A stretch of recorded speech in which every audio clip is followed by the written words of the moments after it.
मैं एक किसान परिवार से था, पिताजी बेरोजगार, मेरी माँ गृहिणी, और वो गांव में रह के एक सिलाई करती थी। अपने घर में ही छोटा सा एक सिलाई मशीन था। दिन भर मेरी माँ मेहनत करती थी। उस 10 रुपये से मतलब डेली का खाना खाने के लिए 10 रुपये लेकर मुझे दुकान जाना होता था और 1 किलो आटा लेकर मैं आता था। और हाँ, कभी कभी ऐसा होता था मैं 3-3 रात और 3-3 दिन तक नहीं सोता था। तो बस इतना सा आप फील करो कि वो चीज़ और ये चीज़ उस टाइम में और इस टाइम में इतना ज्यादा अंतर कैसे आया होगा। नमस्कार दोस्तों, मैं विपिन कुमार। मैं एक बिहार से वैशाली जिला के अंतर्गत जो सहदेई प्रखंड है, और सहदेई प्रखंड में पंचायत है सलहा, और उस सलहा के अंदर एक गांव है, छोटा सा गांव मोहम्मदपुर पोहियारी। मैं वहां से हूं। और चूँकि आज मैं एक यूट्यूबर भी हूं, और यूट्यूबर होने के साथ साथ मैं उस पंचायत का मुखिया भी हूं, सलहा पंचायत का। तो चूँकि हमारी पढ़ाई लिखाई जो है शुरुआत में गांव से ही शुरू हुआ, और गांव से शुरू होने के मतलब ये है कि भाई हमने सरकारी स्कूल से ही पढ़ा होगा। सरकारी स्कूल की व्यवस्थाएं आज भी और पहले भी, स्थिति आज भी आप जानते हैं कि स्थिति कैसी है। कहीं ना कहीं स्थिति आज भी बहुत ख़राब है बिहार में सरकारी स्कूल की। लेकिन मैं पढ़ा सरकारी स्कूल से ही हूँ। तो ये नहीं सोचना है कि मतलब हमारे जीवन में ये चीज़ नहीं है तो हम आगे नहीं बढ़ सकते। क्योंकि आप ये सोच सकते हैं कि जब हमारा शुरुआत होता है, जब प्राइमरी स्कूल में था, तो मुझे याद है कि एक दिन मतलब डेली का खाना खाने के लिए 10 रुपये लेकर मुझे दुकान जाना होता था और 1 किलो आटा लेकर मैं आता था। दिन भर मेरी माँ मेहनत करती थी। उस 10 रुपये से तो हमारा परिवार शाम में खाना खाता था। तो वो एक वक्त था। और आज एक वक्त ये है कि यूट्यूब पर हमारे 4 मिलियन से ज़्यादा सब्सक्राइबर आप लोग जानते भी होंगे, जो मैथ पढ़ते हैं। मैथ मस्त यूट्यूब चैनल है हमारा। और मैं आज सलहा पंचायत का मुखिया हूँ। तो कहीं ना कहीं उस दिन से इस दिन को लाने में बहुत मेहनत करना पड़ा होगा। तो स्टार्ट जो होता है हमारा लाइफ, चूँकि मैं एक किसान परिवार से था, पिताजी बेरोजगार, मेरी माँ गृहिणी, और वो गाँव में रह के एक सिलाई करती थी। अपने घर में ही छोटा सा एक सिलाई मशीन था, जो मेरे मामा जी ने माँ को रक्षाबंधन में गिफ्ट में दिया था। हाँ, एक बात सच है, मेरी माँ पढ़ी लिखी थी। उन्होंने 1970-71 में मैट्रिक किया था। और मैं 5 भाई बहन में भाई में सबसे छोटा, और हमसे छोटी सिर्फ एक बहन है। तो वो पढ़ी लिखी थी, इसलिए वो समझती थी कि शिक्षा का क्या महत्व है। उन्होंने सभी बच्चों को पढ़ाने का पूरा प्रयास किया, लेकिन उसमें से होता है कि गरीबी के कारण बहुत लोग छोड़ भी देते हैं। तो हमारे भैया लोग मैट्रिक तक पढ़ के छोड़ दिया उन्होंने। तो वही चीज़ें होती थी बिहार से, जो आज भी पलायन होती है बेरोजगारी की वजह से, कि दिल्ली जाना है, पंजाब जाना है, हरियाणा जाना है, वहाँ पर मजदूरी करना है। तो बेसिक शिक्षा के बाद बहुत सारे लोग तो वो भी शिक्षा नहीं ले पाते थे, लेकिन बेसिक शिक्षा लेने के बाद हमारे भाई लोगों ने पढ़ाई छोड़ दिया, जो हमसे बड़े भैया थे। पर हमारा पढ़ाई जारी रहा। पढ़ाई खासकर जारी इसलिए था कि मुझे बाकी काम करने में मज़ा नहीं आता था। जैसे अगर खेतों में काम करना है तो वो हमारे लिए बड़ा मुश्किल काम होता था। मुझे लगता था ये बहुत टफ है, उससे आसान पढ़ना ही है। क्योंकि पढ़ने के लिए कम से कम भाई छाँव में तो हैं, स्कूल के अंदर हैं हम, और खेतों में काम करना मेरे लिए मुश्किल होता था। तो मुझे लगता था कि ये आसान काम है पढ़ना, हालांकि समझ में नहीं आता था। मैं आपको बता दूं कि जब मैंने मैट्रिक किया तो 3rd डिवीज़न में मैट्रिक पास हूं।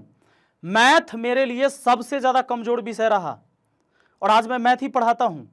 मैथ पढ़ने के लिए 4 मिलियन से ज़्यादा लोग मुझे फॉलो करते हैं। तो बस इतना सा आप फील करो कि वो चीज़ और ये चीज़ उस टाइम में और इस टाइम में इतना ज़्यादा अंतर कैसे आया होगा कि मैं आज मैथ ही पढ़ाता हूँ और आप लोग मैथ पढ़ते हैं हमसे।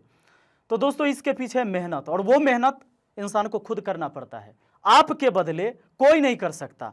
हाँ, अगर घर वाले आपको समझ रहे हैं, वो शिक्षित हैं, तो थोड़ा सा आपको सुझाव देंगे कि भाई तुम मेहनत करो। पर ऐसा नहीं है कि आपके बदले वो मेहनत कर लेंगे। जगना आप ही को होगा, पढ़ना आप ही को पड़ेगा। तो जब मैंने मैट्रिक किया, तो मैट्रिक करने के बाद हमारा 3rd डिवीज़न आया। गाँव में सबसे कम नंबर मेरा ही आया था मैट्रिक में।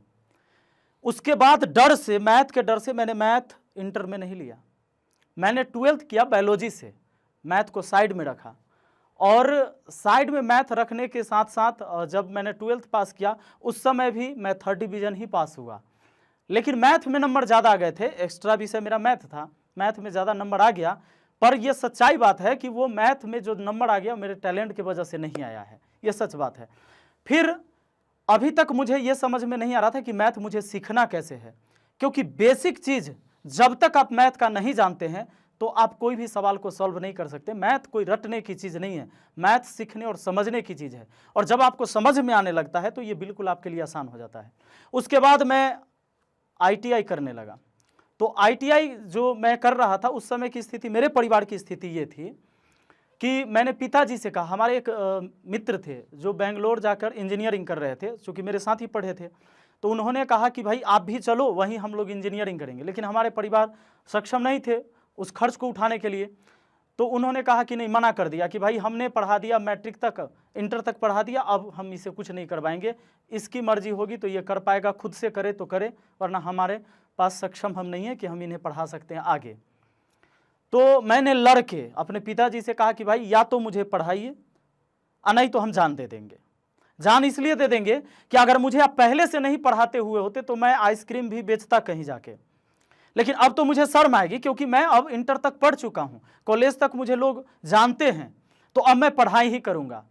तो हमारे पिताजी ने कर्ज लेके 15,000 रुपये मुझे ITI में एडमिशन करवा दिया। दूसरी बात कि ITI का एंट्रेंस एग्जाम निकालने के लिए हमारी क्षमता ही नहीं थी, क्योंकि मैंने पहले बताया कि हम तो 3rd डिवीजन पास थे मैट्रिक में, यानी हमारी बेसिक चीज़ें बिल्कुल जीरो रही होगी, ना के बराबर नॉलेज रहा होगा, तो हम कहाँ से पास करते। तो किसी तरह प्राइवेट कॉलेज में एडमिशन लिया और एडमिशन लेने के बाद हमने तैयारी शुरू कर दी, मतलब ITI कॉलेज में पढ़ने लगा। तो उस समय आप जानते हैं कि 3 महीने पर एक एग्ज़ाम होता है, तो कॉलेज में एग्ज़ाम हुआ करता था। तो एग्ज़ाम में इंजीनियरिंग ड्राइंग में पूरे कॉलेज में मेरा 1 नंबर स्थान आया था, लेकिन जब मैथ में देखा तो हमारा नाम ही नहीं था।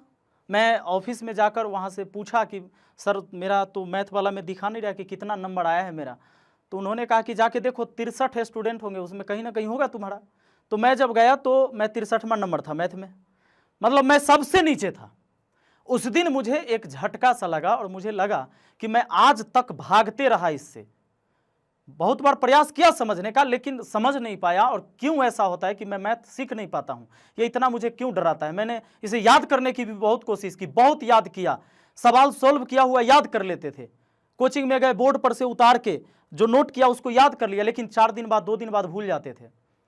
तो उस दिन मुझे लगा कि भाई ये कहीं ना कहीं मेरे साथ जो है मेरे जीवन का बर्बाद होने का ये टाइम आ गया है। मैं उस दिन कॉलेज से निकला, अपने रूम पर गया और जाकर मैं दरवाज़ा बंद करके रोया, खूब रोया। और जब रोया हुआ हो गया तो मैंने अपने आप से कसम खाया कि आज से या तो मैथ बर्बाद हो जाएगा या साल भर बाद मैं खुद को ख़त्म कर लूँगा। मैंने मैथ से लड़ना शुरू किया। और मैं आप लोग को बताऊं कि सबसे पहले उस टाइम, मतलब इंटर के बाद जब मैं ITI कर रहा था, उस समय मैंने जाना कि बोर्ड मास कोई चीज़ होती है, जिससे हमें पता चलता है कि पहले हमको ब्रैकेट का काम करना है, ऑफ का काम करना है, डिवाइड का काम करना है, तब मल्टीप्लाई, तब जोड़, तब सब्ट्रैक्ट, मतलब घटाव का काम हम लास्ट में करते हैं। ये मैंने इंटर के बाद सीखा है। और आज बहुत सारे बच्चे ये घबराते कि मुझे तो आता ही नहीं, तो मैं क्या कर सकता हूँ। सोचो कि मैंने इंटर के बाद ये चीज़ें सीखी है और तब जाके वहाँ से हमारा मैथ सीखना शुरू होता है। और तब धीरे धीरे मुझे लगने लगा कि भाई यो ऐसे होता है, अगर गुना और जोड़ है तो पहले गुना का काम होगा, बाद में जोड़ का काम होगा। ये चीज़ें मुझे उस टाइम से समझ में आया। और जब चीज़ें समझ में आने लगी तो ऐसा लग रहा था कि मैं मैथ का इतना भूखा हूँ कि साल भर से मैंने खाया नहीं है। जैसे आपको साल भर से कोई रोटी नहीं मिला होगा, और शायद इंसान तो जिंदा नहीं रह सकता, लेकिन सोच लो कि बाकी चीज़ें खाई होंगी और रोटी आपका पसंदीदा चीज़ है वो मिला नहीं हो और अब मिल रहा हो। तो इतनी भूख मुझ में थी मैथ पढ़ने की, मैंने सब कुछ छोड़ के लगातार मैथ पढ़ना शुरू किया। और हमें वैसे गुरु भी मिले, लगा कि भाई अब मैं सीख सकता हूँ। तो ये चीज़ें कभी कभी होती है जीवन में, ये तब होगी जब आप किसी चीज़ को खोजोगे, जिस चीज़ से आप लगातार भागोगे तो वो भगाते रहेगा, और जिस दिन तुमने लड़ना शुरू कर दिया तो निश्चित है कि उसे तुम हरा दोगे। वो चीज़ मेरे जीवन में हुआ। मैंने 1 साल, मैं ईमानदारी बताता हूँ, मैंने लगातार कंटिन्यू पढ़ाई किया। और हाँ, कभी कभी ऐसा होता था मैं 3-3 रात और 3-3 दिन तक नहीं सोता था, पढ़ाई के पीछे मैं इतना पागल हो गया। और ये सारे हुए इंटर के बाद हमारी। और जब ऐसा मुझे लगने लगा, मैं आपको एक बात और बता दूं, हमारे जीवन की उस टाइम की कहानी। जब मैं ये कर रहा था, जब मैं मैथ पढ़ रहा था, मैं अपने घर से दूर हाजीपुर में रहता था, जहाँ मेरा डिस्ट्रिक्ट टाउन है। तो वहाँ क्या होता है कि मैं एक छोटा सा रूम लिया और मेरे घर से मेरी माँ सिलाई करके 500 रुपया हर महीना किसी तरह जोड़ के मुझे देती थी। तो मैं उसी से पढ़ाई करता था।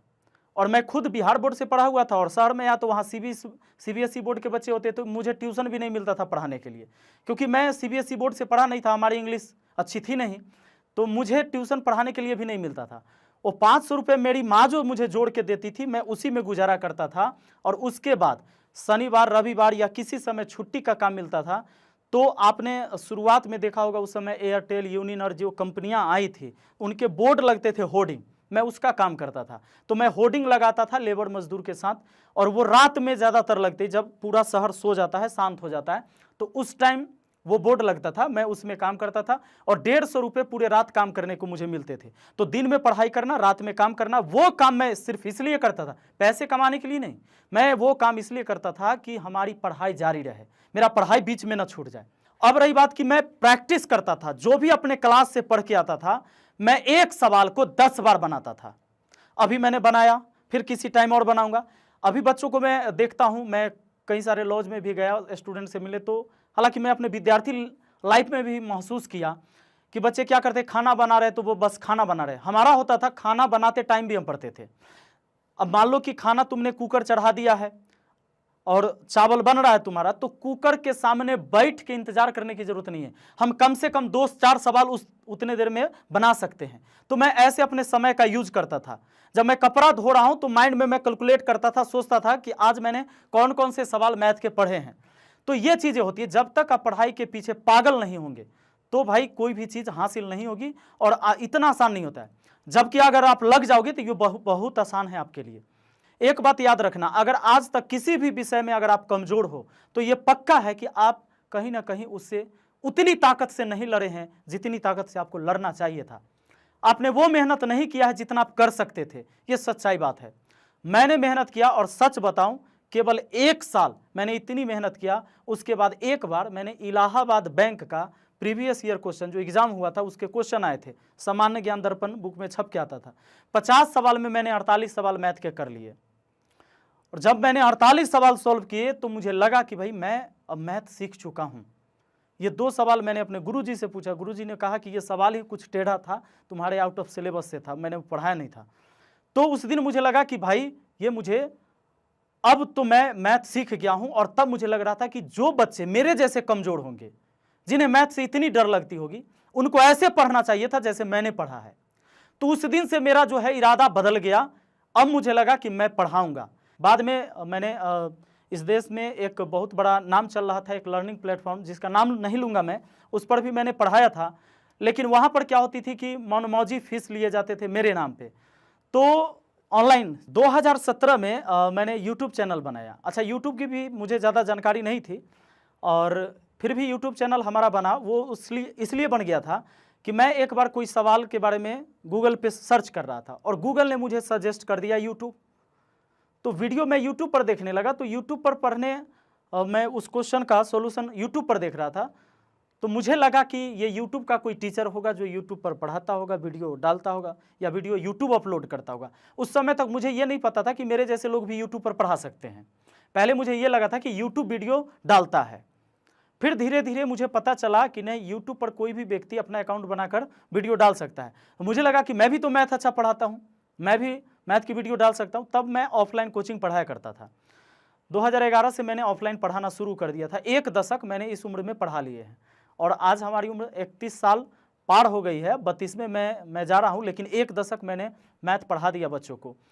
2017 में यूट्यूब चैनल बना, 18 में हमारी वीडियो सब वायरल होना शुरू हो गई। 2018 में रेलवे का एग्ज़ाम था, उस समय हमारी वीडियो बहुत वायरल हुई। उस महीने के लगभग 15 वीडियो वायरल हैं जो मिलियनों में व्यू हुए।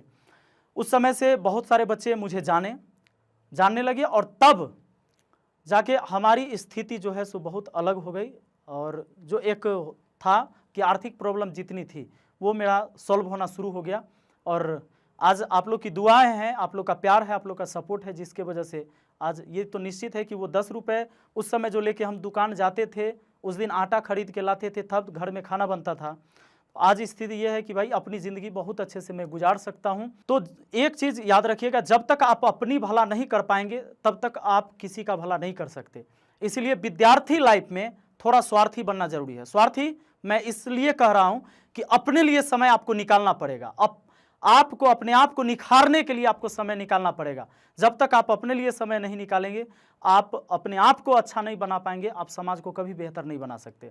इसीलिए आपके पास जो समय है, इस समय को पहचानिए, अपने आप को बेहतर बनाइए। और कहते हैं ना कि परिंदों को नहीं दी जाती तालीम उड़ानों की, वो खुद ही तय करते हैं सफर आसमानों की। और रखता हो जो हौसला आसमानों को छूने का, उसे परवाह नहीं होती गिर जाने की। तो अगर जिसको अंदर हौसला है आसमान को छूने का, उसको परवाह कभी नहीं होनी चाहिए गिरने की। अगर आप इस टॉक के एंड तक पहुंच चुके हैं तो मैं आपको जोश टॉक्स का एक दूसरा रूप भी दिखाना चाहता हूं, जिससे मैं काफ़ी देर से जुड़ा हुआ हूं और मुझे बहुत बहुत ज़्यादा पसंद है कि वो क्या कर रहे हैं। जोश टॉक्स ने एक नया ऐप लॉन्च किया है जिसका नाम है जोश स्किल्स। अब वो नया नहीं रहा, काफ़ी टाइम से है, लाखों लोग उसको अब यूज़ करते हैं। और जोश स्किल्स पे आप अपनी ज़िंदगी के लिए कोर्सेज ढूंढ सकते हैं। वो कोर्स नहीं जो आपको physics, chemistry, commerce, business studies पढ़ाएंगे, वो कोर्सेज जो आपकी जिंदगी में आपको कैसे जीना चाहिए वो सिखाएंगे। मैंने खुद जो स्किल्स पे बहुत सारे कोर्सेज बनाए हैं, पब्लिक स्पीकिंग पे, इमोशनल क्राइसिस कैसे हैंडल किया जाए, अपनी पर्सनालिटी कैसे डेवलप की जाए। हर एक कोर्स में डेली क्विजेज हैं, एक्सरसाइजेज हैं, एक बहुत ही खूबसूरत कम्युनिटी है जो आपको सपोर्ट करेगी, आपको इनकरेज करेगी। आज ही डाउनलोड करें जोश स्किल्स का ऐप और उनके कोर्सेज एक्सप्लोर करके अपनी जिंदगी को आगे बढ़ाएं।